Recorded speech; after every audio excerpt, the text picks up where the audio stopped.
और इस रेसिपी के अगेंस्ट में फिर मेरे पास एक जॉब आ गई। अब नाउ मैं एक नए डेटा सेट पे भी ये रेसिपी अप्लाई कर सकता हूँ और ये प्रोजेक्ट भी रन कर सकता हूँ। तो what I have done is कि मैंने दोनों काम किए। एक के अंदर मैंने किया ये कि मैंने S3 से डेटा उठाया, रेसिपी के थ्रू प्रोसेस किया इस प्रोजेक्ट के जरिए, और दोबारा से S3 में फेंक दिया। तो अगर मैं आपको टेस्ट जॉब अगर एक दिखा दूँ कुछ जो कंप्लीट हुई भी है, तो यहाँ पे ये ब्रू का आउटपुट है। तो इसके अंदर कन्फिग्रेशन इस तरीके से होती है कि एक्शन में अगर मैं एडिट जॉब पे जाऊँ तो जब मैंने क्रिएट की थी तो ये पूछ रहा है कि आपने आउटपुट कहाँ पे करना है अमेजोन में, और ये किस तरीके से आपने करना है। ठीक है, इसमें एक मजे का कॉन्फ़िगरेशन ये था कि आप जो है वो अपनी फाइल को किस तरह से मल्टीपल उसमें भेजना चाहते हो या क्या करना चाहते हो। तो यहाँ पे एक और मौजूद है। अच्छा, परमिशंस का इसमें खास ख्याल रखना है कि परमिशंस आपसे मांगता है। इसमें एक और ऑप्शन है कि आपने कहाँ पे आउटपुट करना है, और आउटपुट की भी एक कॉन्फ़िगरेशन आपके पास अवेलेबल होती है जो कि मैं आपको अभी दिखाता हूँ। इंक्रिप्शन आ रही है, कंप्रेशन है।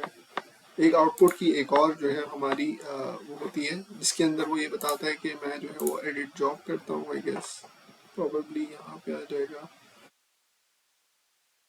तो बहरहाल इसके अंदर एक ऑप्शन होता है जिसको हम अगर आप सेलेक्ट करें तो आपको ज़रा समझ में आएगा कि उसके अंदर वो जॉब की डिटेल्स पे आ जाऊँ। May be job settings, data lineage. हाँ, डेटा लाइनेज जो है वो आपका चीज़ को विजुलाइज करके दिखाता है कि S3 से उठाएगा, डेटा सेट ये होगा, उसके ऊपर टेस्टिंग व्यू का प्रोजेक्ट रन करेगा, उसमें ये रेसिपी इस्तेमाल हुई होगी और ये जॉब रन होगी और फेंकेगा S3 के अंदर। तो data lineage is something very good thing जो कि आप समझ सकते हो। जो ऑप्शन में जिसकी मैं बात कर रहा था वो ये है कि बेसिकली ये जब जॉब फेंकता है तो वहाँ पे जाकर ना मल्टीपल फाइल्स क्रिएट कर देता है। यू हैव एन ऑप्शन कि आप उसको जो है वो ब्रेक करके फाइल को रख दो। फॉर एग्जाम्पल बड़ा डेटा सेट है, मिलियन 1.5 मिलियन रॉज है, तो ये हजार रॉस की जो है वो मल्टीपल CSVs बना देगा। या आप चाहो कि 1 मिलियन रॉस की जो है वो एक ही CSV बने, तो वो ऑप्शन होता है। I'll figure it out and फिर आपके सामने शेयर कर दूंगा। सो ओवरऑल ये जॉब थी जिसको मैंने रन किया था। तो जॉब को रन करने के बाद उसने S3 के अंदर मेरा डेटा बनाकर फेंक दिया।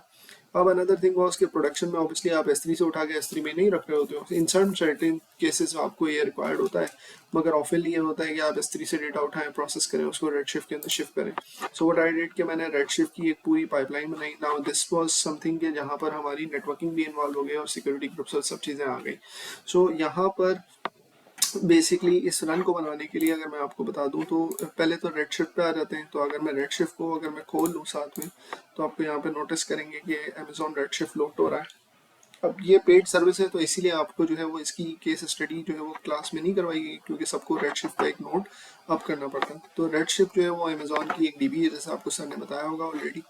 और अगर आप इसके अंदर नोटिस करें कि आपने इस क्लस्टर में आना है, आप इस क्लस्टर में आएंगे तो आपके पास एक क्वेरी डेटा का ऑप्शन है। सो इस क्लस्टर के बेसिकली ये क्लस्टर है, क्लस्टर के अंडर में एक मल्टीपल डेटाबेसेस हो सकती हैं। तो मैंने एक डेटाबेस खोली हुई है and that database is query editor V2, जो कि इसका क्वेरी का SQL डेवलपर के बराबर है।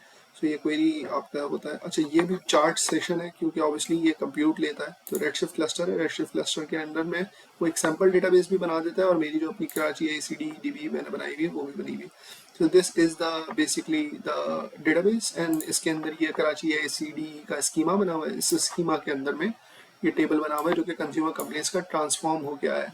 अब ये टेबल है क्या, बेसिकली अगर मैं आपको दिखाऊं तो ये पोस्ट ट्रांसफॉर्म है। मतलब ये कि वो जो रन चल जाती है उसके बाद का है। ये क्या एरर आ गया, submit query request ID does not exist. Okay, देखिए ये एग्जिस्ट नहीं करता। ओके, सो मैंने बाद में जब ये ETL चलाया है तो मैं इसका नाम यहाँ पे चिपका देता हूँ। Let me just table definition, इसका नाम कॉपी कर लेते हैं और यहाँ पर आते हैं और इसको डालते हैं। अब ये रन करेंगे तो आपको नजर आएगा। तो यहाँ पे वही सारा डेटा है जो कि आपका एग्रीगेट हो गया बेस्ड ऑन कंप्लेन IDs, जो कि आपने ऑलरेडी गूगल शीट में डेटा पहुँचाया भी है। सो होपफुली कि यहाँ पे डेटा आया कैसे, अब ये मैं आपको बताता हूँ कि किस तरीके से यहाँ पे डेटा आया। सो बेसिकली इसके लिए रेडशिफ्ट के अंदर आपको जो है वो एक डेटाबेस क्रिएट करनी पड़ी थी, जो कि यहाँ से आती है, आपके पास क्रिएट डेटाबेस होती है, और फिर उसके अंदर क्रिएट स्कीमा किया था। क्रिएट टेबल मैंने नहीं किया क्योंकि ऑब्वियसली वो काम जो है वो डेटा व्यू को मैंने बता दिया था कि जब जॉब क्रिएट करी थी मैंने, तो उसके अंदर अगर आप सेलेक्ट करें और एडिट करें तो आपको ये पूछता है कि भाई आपने क्या करना है। तो मैंने क्रिएट न्यू टेबल कर दिया था और कंप्लेंट्स डेटा के नाम से किया था। ठीक है जी। रेड शिफ्ट का एक कनेक्शन बनाना पड़ा। तो अगर आप नोटिस करें कि आपके पास कनेक्शंस मौजूद होते हैं, आपके पास मल्टीपल कनेक्शंस हैं, तो रेड शिफ्ट का कनेक्शन क्रिएट करना पड़ा था, वरना आप यहाँ से जाके ऐड रेड शिफ्ट कनेक्शन यहाँ से कर सकते हैं। ठीक है, अमेजॉन रेड शिफ्ट सेलेक्ट करना है और आपने कनेक्शन ऐड करना है। कनेक्शन के लिए वही चीज़ें इस्तेमाल होती हैं जैसे आपकी डेटाबेस के लिए इस्तेमाल होती हैं। तो होपफुली आपको ये आइडिया ऑलरेडी होगा। और फिर उसके बाद जो है वो आपके पास नंबर ऑफ वर्कर्स आ जाते हैं, ये सब चीज़ें आ जाती हैं। अच्छा, मैंने इसको 2 पे लिमिट किया हुआ ताकि कम से कम यूसेज हो, लेकिन that actually increases the time. जब ये जॉब चलती है तो इसके बाद जो है वो डेटा किस में फेंकता है, रेड शिफ्ट के अंदर मेरे पास ये क्रिएट कर देगा डेटा।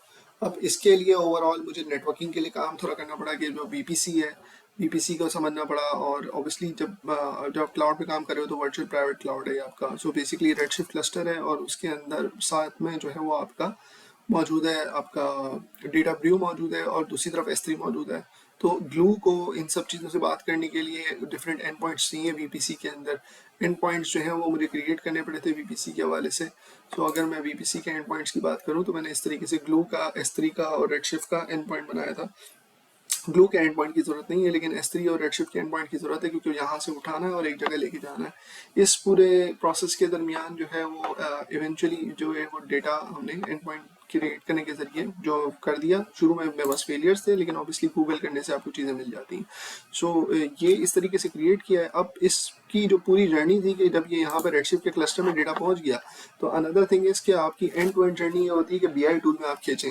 तो व्हाट आई डिड के मैंने इसको डेटाबेस को कनेक्ट करना चाहा, लेकिन आई इवेंचुअली रियलाइज्ड कि VPC के अंदर जो है वो आपका ऑब्वियसली वर्चुअल प्राइवेट क्लाउड है, तो you need to get something that is आपके जो है वो गेटवे आपको देना पड़ेगा। सो यहाँ पर कुछ आपके पास एक सर्विसेज होती हैं, जिसको अगर मैं आपको ये बात बताऊँ कि जिसको हम कहते हैं गेटवेज। तो अगर आप यहाँ पर नोटिस करें तो आपके पास सिक्योरिटी ग्रुप्स मौजूद होते हैं। इन सिक्योरिटी ग्रुप्स के अंदर मैंने कुछ एक्सेप्शंस दिए हैं जो कि इनबाउंड रूल्स कहलाते हैं। इनबाउंड रूल्स के अंदर मैंने इसको ऑल IPs दिया हुआ है यहाँ पर, जिसके ज़रिए जो है वो ये कनेक्ट हो सकता है। ऑब्वियसली मैं इसके बाद ये पूरे IPs और ये सब चीज़ें और ये सिक्योरिटी ग्रुप और ये सब चीज़ें उड़ा दूंगा, लेकिन ऑब्वियसली ये एक्सपोज करना अच्छा नहीं है कि ये इसके क्या क्रेडेंशियल्स है क्या नहीं है। लेकिन ये है कि मैं आपको सिर्फ ये समझा रहा हूँ कि ये खोलना पड़ता है। एंड प्लस इसके अलावा रेडशिफ्ट के ऊपर जाओगे तो ऑब्वियसली आप जब आप देखोगे तो आपके पास एक इशू आएगा कि आप W से डायरेक्टली कनेक्ट नहीं कर सकते। उसकी वजह यही होगी कि आपके पास जो है वो कुछ प्रॉपर्टीज़ होती हैं जो कि अगर मैं बात करूं सो यहाँ पर आपके पास क्रिएशन में एक प्रॉपर्टी होती है जो कि आपको ये बताती है कि ये इस वक्त डेटाबेस जो है वो अलाउड है कनेक्ट होने को कि नहीं। तो let me just see this schedules maintenance।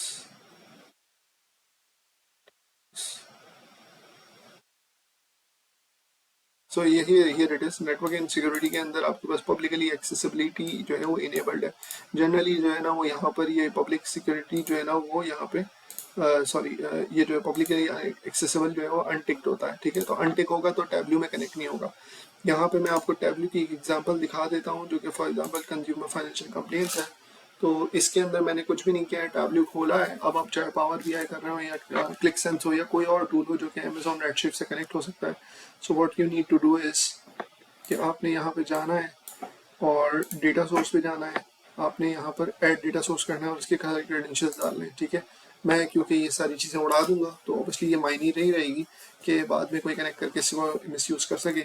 लेकिन मैं आपकी समझाने के लिए बता रहा हूँ कि यहाँ पे जब ये कनेक्ट हो गया तो आप लाइव कनेक्शन करेंगे तो टैब्ल्यू के अंदर कुछ इशूज़ आएंगे, आपने राइट क्लिक करके एक्सट्रैक्ट कर लेना है। तो जब आप एक्सट्रैक्ट कर लेंगे तो ऑब्वियसली टैब्ल्यू अपने अंदर सारी वो रॉस क्लाउड से खींच लेगा। वंस इतने कर लिया तो ये सारा डेटा मेरे पास यहाँ पे विजुलाइज हो गया। So this is the entire journey के S3 से डेटा चला, उसने ट्रांसफॉर्म हुआ डेटा ब्रू के अंदर, उसने फेंका रेडशिफ्ट के अंदर, रेडशिफ्ट को मैंने कनेक्ट किया टैब्ल्यू से। सो होपफुली आपको ये पूरा आर्किटेक्चर जो है वो मज़ा आया होगा और आपको समझ में आया होगा किस तरीके से जो है वो आप एक प्रोडक्शन ओरिएंटेड चीज़ करते हैं। ऑब्वियसली इसमें बहुत सारी चीज़ें हैं जो कि ऐड की जा सकती हैं सिक्योरिटी के हवाले से या चीज़ों के हवाले से, लेकिन होपफुली आपको ये केस स्टडी इंजॉय की होगी। So thank you very much for watching and keep hustling up.